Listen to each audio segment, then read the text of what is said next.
আইন উপদেষ্টাকে বলতেছি, যদি ডেইলি স্টার এবং ভাঙ্গাটা অন্যায় হয় তার বিচার করেন, কোনো সমস্যা নেই। তার আগে যে হাদিস 7 দিন আগে গুলি লাগলো, 7 দিনেও ধরতে পারেন না, পুলিশ কি স্টেটমেন্ট দিচ্ছে, কোথায় আছে না আছে জানি না। আপনি 54-এ আপনি কিভাবে মানুষকে ধরতেছেন? আপনি তো কথা দিলেন।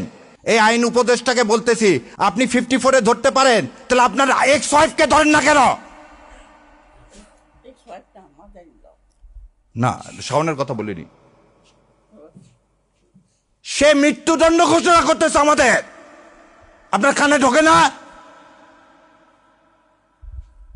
বেঈমান কোথাকার, হাতির রক্তের সাথে বেঈমানি করে আপনি 54 প্রয়োগ করে আবার সেই কি করতেছেন, দাড়ি টুপি আলাদা ধরতেছেন। আমার মাদ্রাসার ছাত্ররা কি ভুলে গেছেন যাত্রাবাড়িতে কিভাবে রক্ত দিয়েছে? এই রক্তের উপর বেঈমানি করতে আপনার লজ্জা লাগে না? লজ্জা লাগে না আপনার?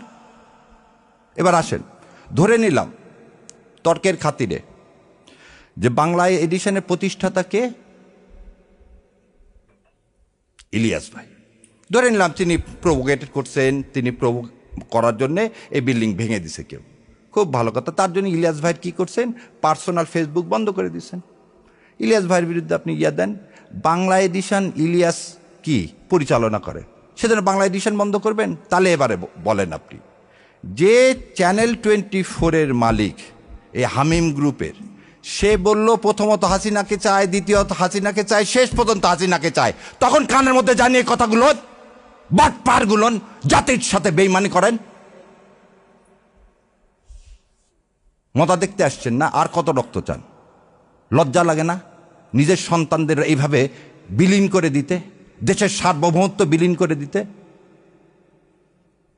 তাহলে যখন যমুনা টিভিতে আমি প্রতিবাদ করলাম তখন খুব গায়ে লেগে গেল না, ফসকে লেগে গেল না? যমুনা টিভির মালিককে এখন এত কিছু করতে পারেন 54-এ, জাতীয় পার্টিকে নিষিদ্ধ করতে পারেন না।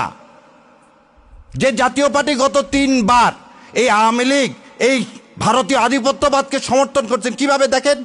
তার চেয়ারম্যান ইন্ডিয়া থেকে এসে বলে কি, ইন্ডিয়ার অনুমতি স্যার আমি কিছু বলতে পারবো না। ভুলে গেছেন আপনারা? এই হচ্ছে স্বাধীন নাগরিক, এই হচ্ছে স্বাধীন দেশ।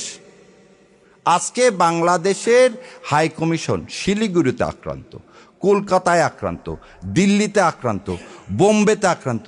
কোথায় আপনারা সাংবাদিকরা তো এই আক্রান্তর বিরুদ্ধে সম্মেলন ডাকতেছেন না? আজ আমার দেশ, আমার সার্বভৌমত্ব আক্রান্ত কার দ্বারা? ইন্ডিয়ার দ্বারা। আরো কত মিথ্যাচার। একটা শোনেন, জ্ঞান পাপী কাকে বলা হয়?